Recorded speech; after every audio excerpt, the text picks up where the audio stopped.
Pero walang mga fissures, wala tayong nakita na ano to, mga bitak, Director. Most likely, on inland. ang ito nasa yung rock short, tinatawag natin, nasa dagat. Kasi nandun yung... Inland, wala. Wala. Yun Wala. ang nabitak lang yung mga Building. associated with the ground shaking. Oo. Pero ano yun, may issue ba sa quality ng pagkakatayo? Most likely yung mga building siguro na again, if we follow the building code, supposed to it's an intensity 80%. Oo. May binabanggit na na seismic isolator.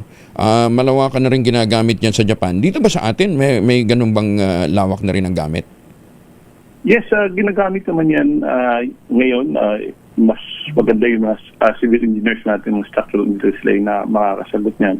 Pero meron tayong mga seismic gaps. Yun yung ginagamit niya yan ngayon sa kapag gumagawa sila ng mga buildings. Oo. Pero yung mga nag-collapse talagang dapat, ano na yan, no? There's no way to rehabilitate it. Dapat i-collapse na talaga yan. Kung totally nasira na, yes, dapat siguro kailangan ng i-demolish na and then pagtayuan ng, yung pulido.